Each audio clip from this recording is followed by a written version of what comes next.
Praise God, glory to God. Okay, salamat sa Panginoon at praise God na anniversary doon sa Bethany Baptist Church sa Makati. Happy anniversary sa Bethany Makati, glory to God, 71st.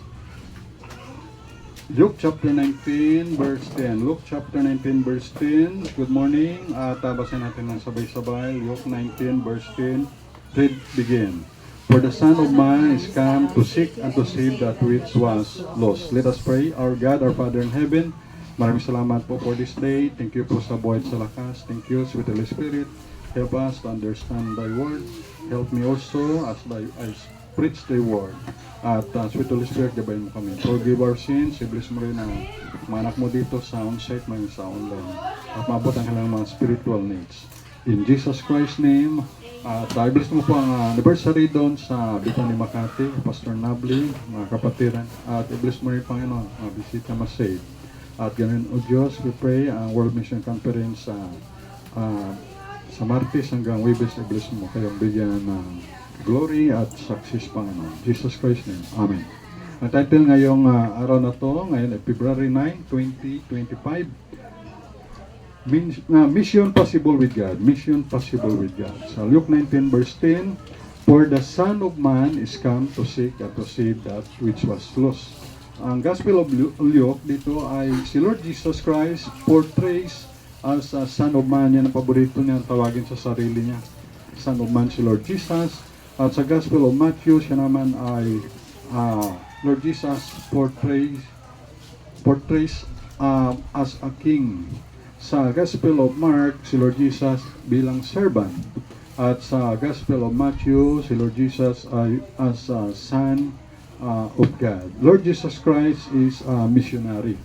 Kaya nga, nagpadala sa kanya ay sent by the Heavenly Father. Kaya sa John 3:16, alam natin yun, For God so loved the world, God the Father loved the world, that He gave His only begotten Son, Jesus Christ, that whosoever believeth in Jesus Christ will not perish in hell, but will have eternal life in heaven, in third heaven, forever. So praise the Lord. Ang mission field, the Lord Jesus that time is Israel. At ang mission is the mission of the church. Ano ang church? Pero tayo pa lang ay mission, no? Mission church tayo. Ano ang church? Ano ang mission niya? The mission of the church is mission. Every heart with Christ is a missionary. Every heart without Christ Jesus is a mission field. O ilan ang tao ngayon sa buong mundo? Ngayon ay mga 7.7 billion o mga 8 billion na siguro. Maybe. Kaya sa February 11 to 13, 25th World Mission Conference. At ang highlight ng 71st Bethany Baptist Church Makati Anniversary ngayong araw na to. And we pray for the success. Pray also sa success, safe travels. Siyempre merong galing pa yan sa Papua New Guinea, merong galing man sa Amerika, merong galing sa Vietnam, sa Cambodia, sa China, sa Africa, may sa Ethiopia, may speaker na sa Ethiopia, meron din sa Kenya na speaker. So, pupunta sa Makati City. So, safe travel and blessings, challenge and provision. Mission possible with God. At kagabi nang panood ko yung prayer meeting sa Bethany Makati. Yung title nga ay, pariwa ang title ko man sa outline ko. Nagpariwa akong kanya ng title lang. Pero hindi ko ginaya kasi may outline na ako na ganun ang title ko, Mission Possible with God. Pero naman Mission Possible. Pero Book of Nehemiah ang sa kanya. So, Mission Possible with God. Number 1, the author of Mission Possible. Sino ang author? God mismo. Kaya sa John 3:16. Luke 1:37, For with God, all things are possible. God select us to be His partner through Local Bible Believing Baptist Church. Partner tayo. Hindi niya, yung angel, hindi niya kinuha, kayo na mga angels, kayo na lang ang go ye into all the world. No. Kung angels, siyempre may power yan. Pero ang Panginoon, ang pinago niya ay yung kanyang mga believers, kanyang mga anak, mga disciples, apostles, church. So, yun. Kaya, until now, hindi pa dumating si Lord Jesus, kaya kasama pa din sa Great Commission. Kaya, tayo ang kanyang pinili. Kaya, through local Bible Believing Baptist Church. Kaya sa 1 Corinthians 3:9a, for we are laborers together with God. So tayo ay laborers together with God. Yan ang isa sa mga team ng Bethany Makati. Nung si Pastor Nabli, ang kanilang anniversary ng 50th ay ang kanilang team ay Go for the Gold, Go for the World. Ang yung ika-60th anniversary nila ay God is able. Ika-70th anniversary nila, Sinport. At doon tayo na, nung naisin tayo dito sa Kalibo, by God's grace, ay ika-70th anniversary ng Bethany Makati. So ngayon na 71st, ang kanilang team ay bearing precious seed. So praise the Lord. Kaya, by God's grace, ang Bethany Makati ay meron na nasin out nung, I think, Wednesday, 88 foreign missionary. Yung 88 na pang 80, iwan ko kung missionary sa Belize, Central America. Sa Belize. No? Kung pang 88 kaya amount. Ang batch to 2025 ay 19 missionaries. Itong batch 2025 nila. So, idagdag yung 19 missionaries ay meron ng 295 missionaries na using the Asian Baptist Clearinghouse. So, meaning to say, 290 pa ba? 5 na lang para maging 300, no? God willing, kung pang 296 ako, ibaw. Kung mag-mission man na sa, kung depende rin sa panahon, hindi naman madali mag-mission. Mag-mission ka sa Africa, mag-mission ka doon sa Central America, doon sa Central, maliban sa Southern America, yung lugar ng Argentina, yun pala yung uttermost part of the world. Sabi ng isang missionary doon, madilim doon sa pinakadulo ng Argentina. Pero doon sa lugar na malapit doon, yung Chile at ano pang mga speaking Spanish, ay mas maka-adapt tayo kay ang ating salita sa Visayas. More on Spanish tayo. Ganun din ang salita nila, lamisa, amigo, amiga, ganun din, kaya madali tayo makapandod. Pero siyempre, hindi ka naman basta-basta maka-mission dun kung siyempre, dapat healthy body ka at tinawag ka talaga ng Panginoon. At siyempre, yung visa pa lang. Tapos ang ating ating 20 pesos dito, 20 pesos natin, no? Pagdating sa Argentina, piso lang doon sa kanila. So, ibig sabihin ay kung support pala tayo ng 25 pesos, kung lang palang halaga doon, nagpadala lang tayo ng piso lang at ilang sintabo lang, no? Excuse me. Ibig sabihin, mahal ang panila doon. Ang cost of living, yung mga tinda, kahit sa mga renta. Yan, kaya hindi basta-basta madali mag-missionary. O rin, sa local, okay lang, makasurvive ka sa local kasi siyempre taga dito ka eh. Ang atin lang, siyempre pray lang tayo, support tayo sa kanila. By God's grace, ang ating missionary na supportahan ay 23. Pero wala yun na kahit 25 pesos lang, pang 24 sa clearinghouse ba, 600 na rin yun. Pero sa ibang, sa bukid noon, may Baptist church doon, na pinakamalaki magpadala ng support, sabi 10 pesos yung support ng isang church sa missionary. Wow! Ay, ba naka-encourage yun? Ay, pwede mo galit 10 pesos lang. So pero kung 10 pesos na yan, supportahan mo itong missionary na 295. Halimbawa, 300 na missionary, tapos 10 pesos lahat, 10 pesos bawat missionary. 3,000. 3,000 rin. O, di ba, no? 3,000 rin. Halimbawa, 300 missionary. Ay, sama man na yung local dito. O, kahit 10 piso lang yan. Supportahan yan lahat. 10 piso lang, bawat missionary, isang buwan, 3,000 rin. Oh. Kaya, importante lang tayo may bahagi sa world mission. Kaya ang mission field ay ang world. 7.7 or 8 billion souls na. At napakinggan ko doon sa isang missionary sa Taiwan, missionary Villanueva, doon ipasa ko sa group chat, no? Yung sa kwanta sa Mountain View Bible Baptist Church sa Pampanga, speaker kasi doon si Pastor Nabli, Dr. Gisalba, Pastor Ken Gisalba, At yung mga iba pa, yung sa Tagamulo dati, sino yun? Si Pastor Nathaniel Oy. At mayroong missionary doon sa na Pilipino, Villanueva ang apelido. Ang kwan niya, ang dinidyos doon sa Taiwan, nabanggit niya yung medyo 36,000 or 39,000. Basta, yung magi kung 36,000 yung Diyos nila, mo kumabang ang nilang dinidyos. So, ano na lang naman kung idagdag mo doon si Jesus Christ. Sabi nga ng missionary, kung mag-Christmas, napakinggan nila yung pangalan Jesus, pero masikat daw doon si Santa Claus kaysa kay Jesus Christ. Mas kilala si Santa Claus. Kaya nga, pag Christmas, yung anak niyang babae, nagabigay ba ng pagkain doon sa school. Public school yan, pero mahal ang balayran. Pero sabi niya doon ay, ang tawag niya sa anak niya si Santa Claus kay nagabigay. Oh, could you imagine, mo? Tapos gaiyak siya, mag-testimony siya kay isang bayan lang doon sa Taiwan, parang isang province or town, no? Ang tao ay abot na ng 200,000. Tapos dito lang sa Kalibo, ang 89,000 lang yung last na, diba po, year 2000, kan pa nga census yun, 2003.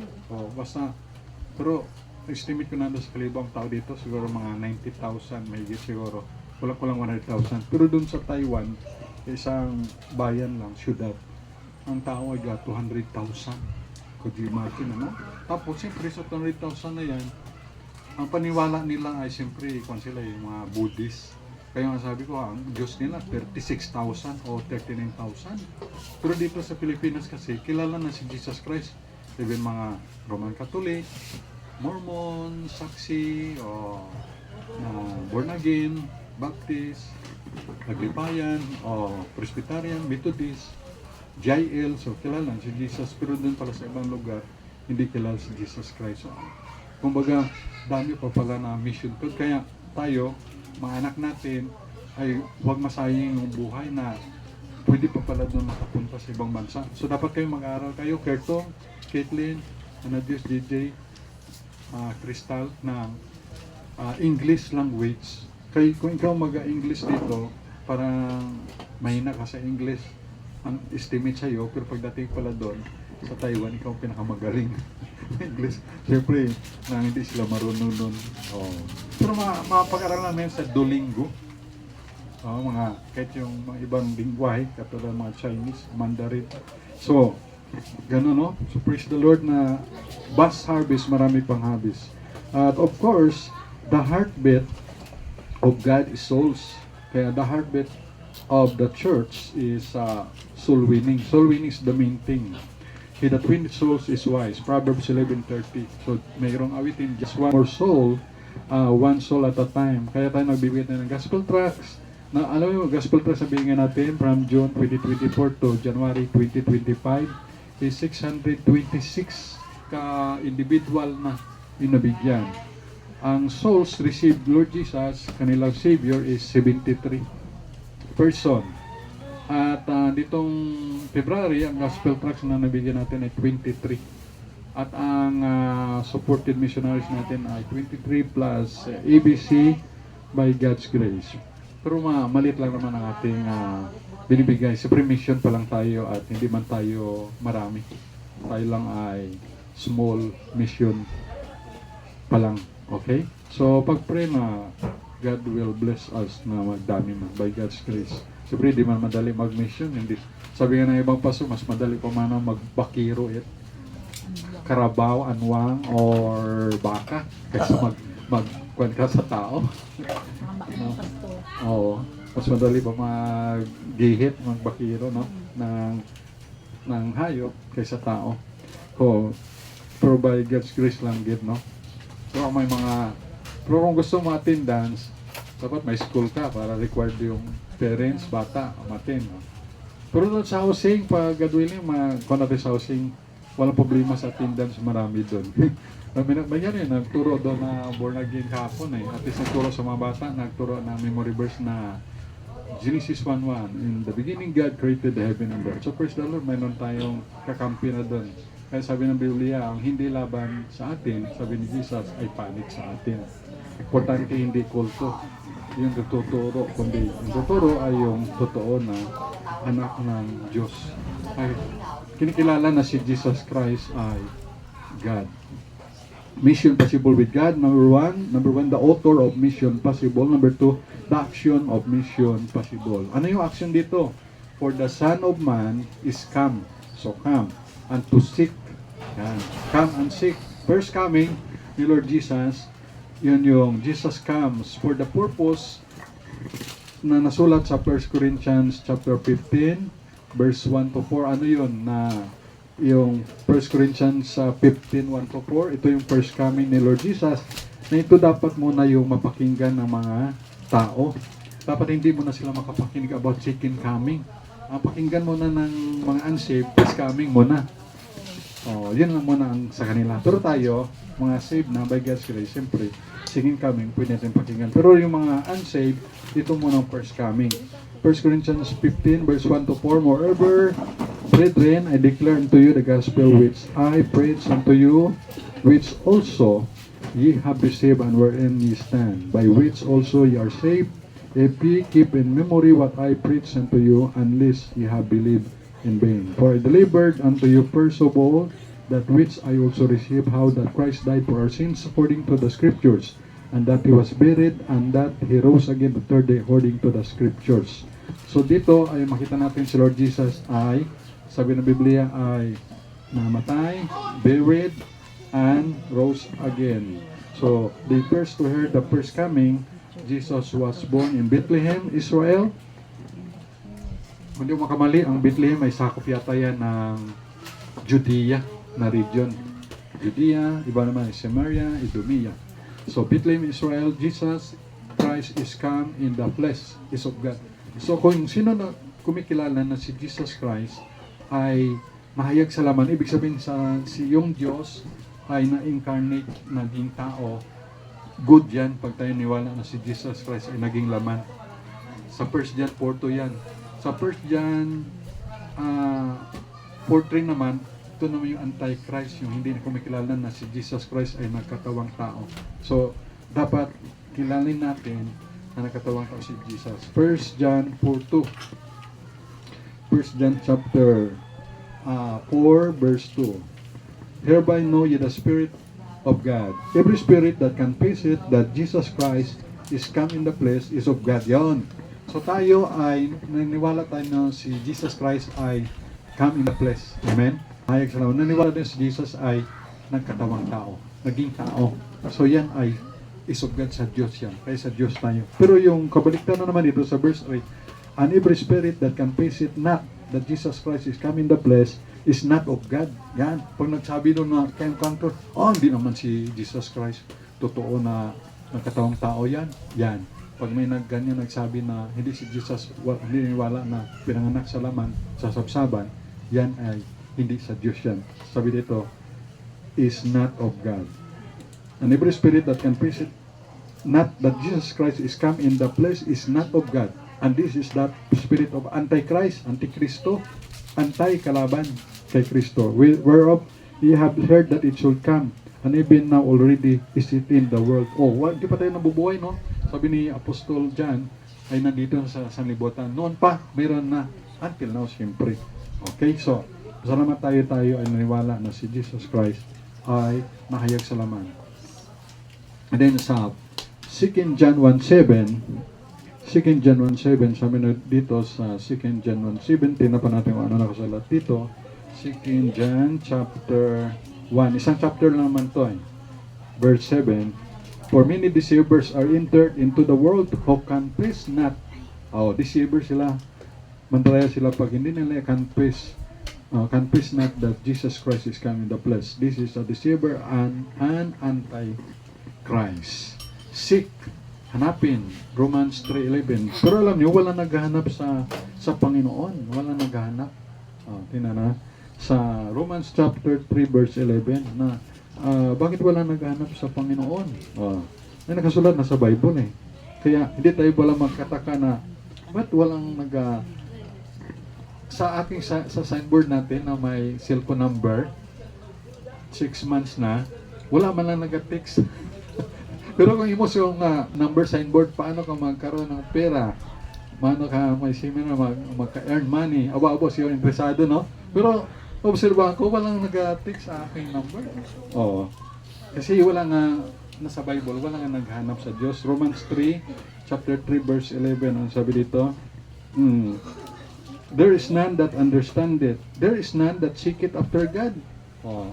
There is none, wala naghanap after God. Pero kung ilagay mo dyan, nanghula, tawas, nagatawas, psychic. Siguro babo rin yung gapila, no? Mga kalaparan. Sabi nga, napagupit ako noong Friday. Hindi rin niniwala sa manghula. Ay, manghula siya, dapat mayaman na yan. Bakit? Kasi mahulaan niya kung ano ang number sa sweepstake, sa loto. Oh, mayaman, di ba? Ibig sabihin, kung man lang sila, hocus-pocus lang, basta lang, no? Para daya, manloko lang. Oh, tama nga naman yung barbero. Ay kung manghula siya, dapat mayaman na yan. Kasi mahulaan niya yung number sa mga sugal o kahit sa mga PBA ending. Oh, pero hindi tayo after sa sugal. Kasi ang sugal, pag nanakaw rin yan. Halimbawa, sugal kayo, gamadyong. Swimming, madyong. Ngayon, yung pera ng kalaro mo, apat kayo, ninanakaw mo. Dinadaan mo lang naman sa anong tawag sa madyong yan, ang pyesa? Yung pyesa ba yung gatunog? Dice. O kung ano man yan? Hindi kasi tayo sugarol eh. Kung baraha, dadaan lang sa baraha o kung sa madyong, kukunin mo yung pera niya, dinadaan mo lang diyan sa baraha o sa pyesa ng madyong para makuha yung pera niya. So, ninanakaw mo rin yung pera ng kalaro mo, dinadaan lang sa baraha o sa pyesa ng madyong. Kaya hindi tayo niwala dyan sa sugal. Dapat tayo ay magsikap. Ano sabi sa John Amar sa kaya dyan, magsumikap ka. Sabi ni Dili Aray tayong kay sa John Amar siya. Kasama doon yung pinsan ko, si Matutina.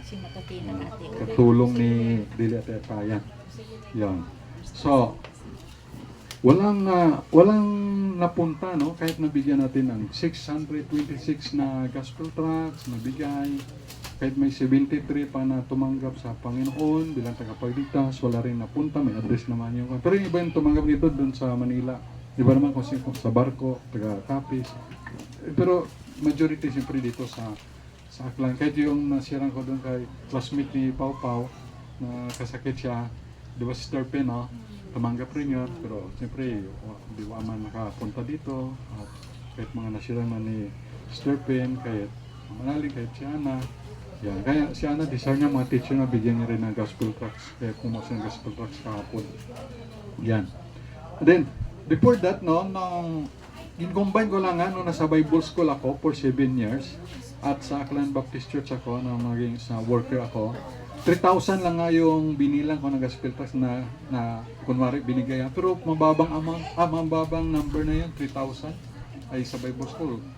Palagi kami nga bigay, pero 3,000 record. Pero ako nag-mission talaga kay si BBM pa, Kalibo Christian Bible Baptist Mission, 7,000 gospel tracts binigay ko. Kasi, for fun rin yun, mga almost 7 years man siguro. Yan, o 7,000, no? Tapos, 10,000 na, tapos idagdag kung sabitan ni Makati na tayo na send out. So 626. O, gapan na 10,626 gospel tracts. Tapos ngayong February 23 gospel tracts ang binigay sa mga individual yan, ha. Pero kung napansin nyo, naisip ko walang napunta, no? Na unsaved. Kung meron man, konti lang, may napunta, konti lang, hindi. Pero hindi rin abot siguro ng 100 plus kasama doon sa Laguna, no? Mga naimbitahan ko siguro, mga nabigyan. Hindi. Pero dito sa Aklan, hindi nga siguro abot ng more or less siguro 10 lang siguro mga napunta, no? Out of mga 10,600 gospel tracts, no? So, ibig sabihin, no one that seeketh God. But, yung binibigay natin, that serve as warning to them. Amen? At least, na-warningan sila. Warning to them about yung tungkol sa Panginoong Hesus, about salvation, about judgment, through na binigyan ng gospel tracts and soul winning. Kaya sa Luke 19 verse 10, seek at save. For the Son of Man is come to seek and to save that which was lost, yung napapamak. Mission possible with God. Number 1, the author of Mission Possible with God. Number 2, the action of Mission Possible with God. Number 3, last, the area of Mission Possible with God. So ang area ay, for the Son of Man is come to seek and to save that which was lost, yung mga napapahamak, lost people of Israel. Kaya ang sabi doon ay, to the Jew first and also to the Greeks. Ibig sabihin, sa mga Hudyo ang una masiran, and then sa Greek, mga Gentiles, and to the Greek. So, mga Hudyo talaga ang, alala nyo si Lord Jesus sa Israel siya, yung priority niya yung mga Hudyo. Kaya, kahit yung sa mga mumo na illustration doon na hindi karapat dapat kumain yung Phoenician women na yon, ay, sabi niya, Lord, although para lang sa mga anak yun, pero may nahuhulog naman ng mga pagkain doon para sa mga dogs. Kaya gina-consider, imagine, gina-consider yung hindi gentle na momo. Na-consider na ang mga Gentiles na dogs, no? So ano ibig sabihin pag dogs? May meaning yun ay, hindi yung literal siguro na ayam. Dogs kasi ang dogs kasi ay gakabuhi sa at sa kasalanan at sobrang kasalanan ba? At least mga Hudyo, mga malinis. Kaya katulad ng mga hindi Hudyo ay mga hindi tuli yan, yung mga marumi. Kaya dapat matuli. Katulad si Goliath ay hindi tuli. Pero yung si Abraham, lain ng Abraham, mga tuli. Kaya malinis ko. Kaya gano'n, no? Kaya magpatuli na dapat. Tom, ikaw to. So, dito ay ang area ay sa lost souls of Israel ang priority. Kaya ano sabi sa Acts 1:8? Acts chapter 1 verse 8. Ito yung ito rin yung life verse ko yung Acts 1:8. Acts chapter 1 verse 8. But ye shall receive power. Sabi dito, but ye shall receive power after that the Holy Ghost is come upon you, and ye shall be witnesses unto me, both in Jerusalem and in all Judea and in Samaria, and unto the uttermost part of the earth. So, and beyond. Sabi ko yung sa Argentina, madilim doon sa may Argentina at negative ang lamig doon. Sabi ni sa missionary Sarkal yata yun. Sarkal o Sakal? Sarkal siguro. Sabi niya, ang temperatura doon, negative, kalimutan mo na yan, di ba mga negative 10. Kaya ang sabi niya, tatlo ang jacket niya, tatlo ang damit niya, tatlo brief niya, tatlo boxing short, tatlo pantalon, tatlo jacket. Ay, negative, libat ako, nakalimutan ko, negative 10 o negative 20, basta. Sabi, tatlo damit niya, pati jacket, imagine, ay negative ba naman eh. Doon nga sa aircon lang, no, 24. Lamig na, no, 24. Lamig na. Oo. Eh, yun, negative pa. Kasi yung lamig. Kaya, at doon ay madilim. Bakit sa uttermost part of the earth? Kaya, napulpil niya daw. Kung hindi kayo mag-support, sabi niya sa kanila, hindi nyo pa napulpil yung Great Commission. Kaya sabi niya, go into all the world and to the uttermost part of the earth. Sabi niya, kaya, mag-support na kayo sa kanya, kay missionary sa Argentina, para ma-fulfill niya yung uttermost part of the earth. Kaya naisip ko, sige, God willing, isama natin siya sa support, kahit maliit lang, no? Para ma-fulfill natin uttermost part of the earth. Yan. Sana makapunta siya doon sa ambitan ni Makati. Kaya sabi sa Mark 16:15, kaya tingin man ako sa mga mission conference, kapamati, nakinig ng mga mission, sa preaching at sa mga testimony, at least meron akong na-learn man. Imagine sa Taiwan, ang kanilang Diyos ay 36,000 o 39,000. Could you imagine that, no? Tayo, at least isa lang ang Diyos natin. Si Lord Jesus lang. We believe in one God, and in three person, Godhead. Yung Trinitarian tayo. Hindi ibang baptist, ang Diyos nila tatlo. Diyos Ama, Diyos Anak, Diyos Espiritu Santo, tatlo ang Diyos nila. Ang atin naman, isang Diyos lang. Tatlong persona, Diyos Ama, Diyos Anak, Diyos Espiritu Santo. Isang God. Dahil yan ang nalagay sa Biblia, no? Sabi ni Paul kay Timothy, for there is one God and one mediator between God and man, the man Christ Jesus. O, di ba? Ano sabi pa sa Deuteronomy 6:4? Hear, O Israel, the Lord our God is one Lord. Di ba? Ganun nakalagay na, na Hear, O Israel. O, basahin ko para sigurado tayo. Deuteronomy 6:4. Tingnan mo na saglit. Para mabasa. Deuteronomy chapter 6 verse 4. Hear, O Israel. Deuteronomy 6:4. Hear, O Israel, the Lord our God is one Lord. One Lord. Yan. One God. At alam natin yung Matthew 28 verse 18 to 20 na Great Commission ito. At salamat sa Panginoon sa blessing sa Bitani Makati, at meron silang 80th na foreign missionary na na-send out, no? Nung Wednesday yata, pang 80th. By God's grace lang and God's provision, no?